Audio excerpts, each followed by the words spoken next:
I'm very decisive. It's simply because I'm striving for the best. I don't think I accept things on face value. I was a one-woman show. She never smiled without purpose. She rarely blinked unless it was deliberate.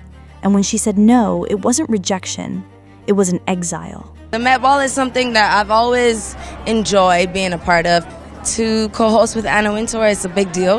I am so impressed by Anna's contributions, not just to the fashion industry, but to the many causes she shares and cares about. For almost 40 years, Anna Wintour didn't just run Vogue, she dominated the fashion world. One nod could create a superstar.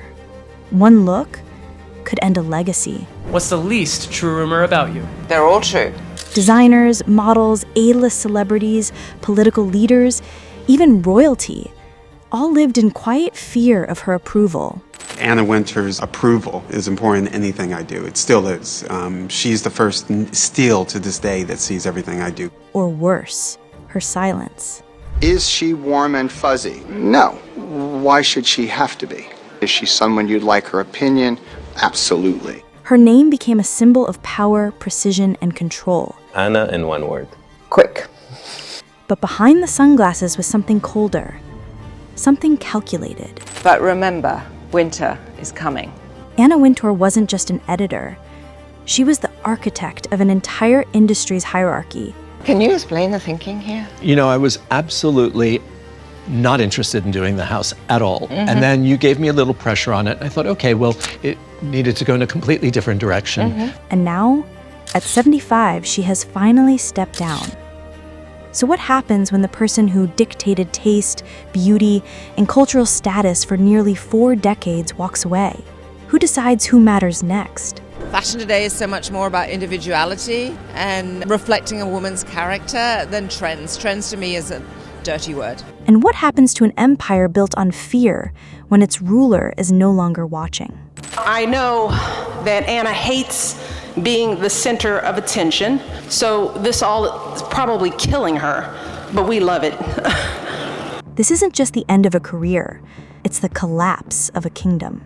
I think you want to always be showing people what's new and what's coming, but at the same time you have to balance the magazine with more wearable clothes, more accessible clothes. Anna Wintour ruled fashion for 37 years, not as a figurehead, but as a monarch with absolute control. I totally prefer this picture, and you don't. No. If you don't like her, which I know you don't, this was a double-page spread, so why not just make it a double-page spread and not worry about another image? Her departure from Vogue is not just a resignation, it is a cultural shift. From personally selecting which first ladies deserve the cover, to reportedly blacklisting entire celebrities from the fashion world, her grip reached far beyond pages and fabric. Can being on the cover of Vogue change a model's career? Well, obviously, it certainly will make everybody take notice of you in a way that they haven't before. This is the story of how one woman built an empire rooted in influence, secrecy, and fear, and how the world kept bowing to it. She takes risks. She works really, really hard. From the Met Gala guest list to the pages of Vogue, we uncover the real cost of Anna Wintour's reign. The beauty, the betrayal, and the cultural price of staying relevant in a world she helped design. When you pick your outfit, do you feel a responsibility to run it by Anna first? Well, she told me exactly what to wear. Every year on the first Monday in May, the steps of the Metropolitan Museum of Art become a battlefield. Cameras flash, gowns shimmer, celebrities pose like royalty. But behind the velvet ropes, the Met Gala is not a celebration. It is a system of control, and Anna Wintour was its architect. You personally set out where everybody sits, right? Yes. Okay. She didn't just host the event, she built it. Under her direction, the Met Gala evolved into fashion's most powerful night. What was your favorite Met Gala theme of all time? Always, always the next one. A cultural coronation where status, relevance, and beauty were judged behind closed doors. And the rules were never written. They were enforced. How's the briefing? How's it going? It's an art form, but I got it. The guest list wasn't a list, it was a hierarchy. Who would you never invite back to the Met Gala? Donald Trump. You're coming next year. I can't wait. You could be one of the most famous people in the world and still be told no. You could be beloved by millions and still be excluded. One misstep, one rumor, one refusal to play by Anna's rules, and your invitation vanished. I went to the Met Ball exactly one time. I found it a little scary, so I haven't been back. Comedian Tina Fey once called the Met Gala such a jerk parade, admitting she attended only once and would never go back. Every jerk from every walk of life. In the same year, Amy Schumer left the gala and later called it a punishment. How was it? It was like I got through it. You know, it was like I felt good about how I looked on the thing, and then it was just uncomfortable. Like if I could have been comfortable, I would have stayed longer, but I was like out by 10:30. These weren't isolated complaints. They were cracks in the surface of an event built to look flawless. Demi Lovato left early and went to an AA meeting instead. She later said she felt extremely uncomfortable at the gala. Her words were careful, but her actions told the truth. This wasn't a party, it was emotional warfare. Tim Gunn, the beloved Project Runway mentor, revealed that he had been permanently banned from the Met Gala. Watching Anna Wintour being carried down 5 flights of stairs by 2 bodyguards, 2 big hulking men, from a fashion show. Well, all hell broke loose. It was insane. So we've had an open war ever since. And just like that, he was erased. Even Rihanna, now the undisputed queen of fashion, allegedly had to wait years before being granted the honor of closing the carpet. And when she finally did, it wasn't just about style. It was about survival, about proving she'd earned it. And who's allowed to show up late for a Met Gala red carpet? Rihanna? Zendaya, one of the most beloved figures in modern fashion, quietly stopped attending altogether for 4 consecutive years, but returned back in 2024. Placement at the Met Gala was never random. Every seat, every table, every photo was planned with military precision. I read in the New York Times this week that I'm an ice queen. I'm the Sun King. I'm an alien fleeing from District 9, and I'm a dominatrix. Who you were seen with, what you wore, whether your moment would go viral, none of it happened without Anna's approval. So you're at the head of the table, you're the host. None of us started eating until you sat down. Even the bathrooms, often the only escape, weren't safe. In 2017, a photo of models smoking in the bathroom went viral. The following year, rules were tightened and surveillance increased. Wintour wasn't policing cigarettes, she was policing control. A spontaneous moment was an act of rebellion. There's a cell phone ban that you're a traditionalist when it comes to people actually sitting down at a table and conversing. And it's often wonderful to hear after dinner, people say, oh, we had the most wonderful conversations. And so that's the idea that life can exist without a picture on your cell phones. It wasn't just about running Vogue.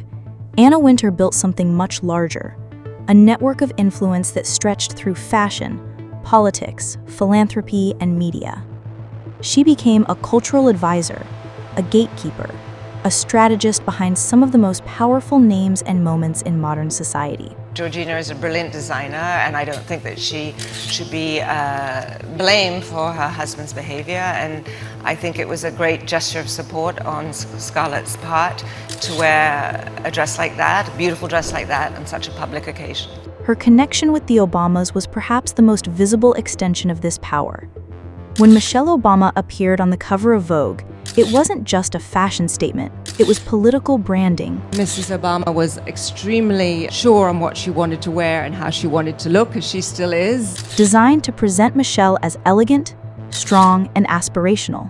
It worked. I am so impressed by Anna's contributions, not just to the fashion industry, but to the many causes she shares and cares about, particularly this great American museum. The outside world admired her restraint, but inside her empire, people described something else: fear, exhaustion, and constant performance. One former staffer said, If you watch the movie A Devil Wears Prada, it's almost like a National Geographic documentary. It's that accurate. It is that accurate. Like, her office is accurate, the hallways, the way people dress, the meetings, the everything. It wasn't just fashion anymore. She tells you what she wants, and she's not going to tell you how to do it.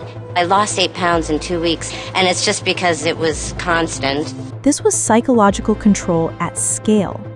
Influence that worked in silence, because silence could not be argued with. But by the late 2010s, the world around her started to shift. People weren't just questioning trends anymore.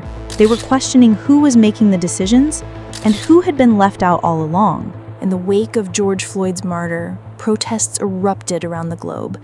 People demanded systemic change, not just in politics or policing, but in every industry, including media and fashion. Suddenly, silence was no longer powerful. It was complicit. Anna Wintour released a memo to her staff. It was careful, apologetic, and for the first time, it acknowledged what so many had said for years, that Vogue had failed to support Black talent.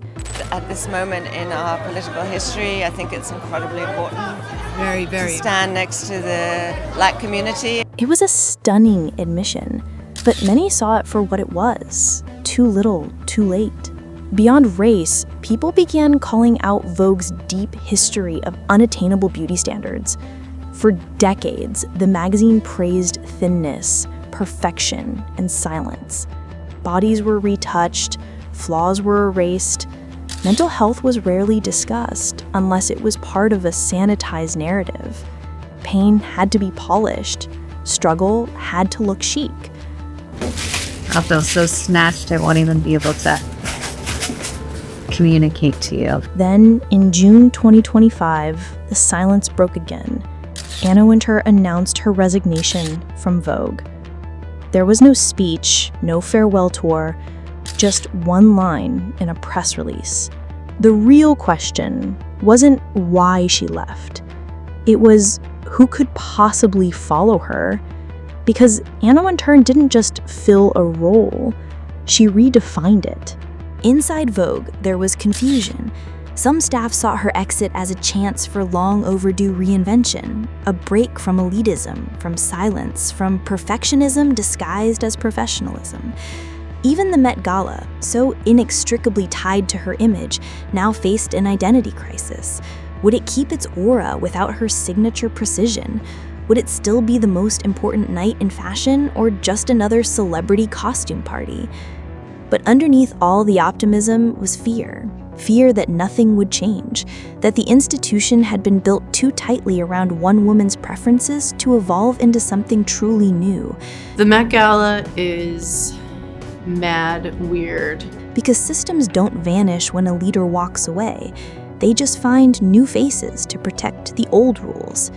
She inserted fashion into every corner of culture. We have mixed in dance, we have mixed in entertainment. We always believe that fashion is part of a much bigger moment, that it reflects the culture that we live in. She proved that a woman with vision, silence, and a steel spine could sit at every table that once shut her out. For decades, the faces on Vogue represented a single ideal: young, white, thin, glossy, obedient. Anything else was a risk. And Anna Wintour didn't take risks, she took control. Wrinkles were smoothed, bellies trimmed, skin tones adjusted. Difference was erased in favor of polish. In the world she designed, imperfection had no place. Her legacy is undeniable. She elevated fashion to an art form. Vogue has a recognition that no other magazine has, and it's deeply satisfying to me. She turned covers into coronations. She built one of the most influential careers of the modern era. Am I doing enough? Am I using my platform, which I am so lucky to have, to help people? And obviously, first and foremost, through the work at Vogue, it's so important to me to help the fashion community. But it came at a cost to the people around her, to the culture she ruled, and to the idea of who gets to belong. How would you like to be remembered? Really, I think that's for other people to figure out. So the question now isn't whether Anna Wintour was too powerful. It's why we handed her that power in the first place, and whether we're still doing it to the next one. Because behind every icon is a machine, and behind that machine is a culture that keeps it running. This is humanity. Fame used to be a dream. Now it feels like a warning. Subscribe if you want to see what's behind the curtain.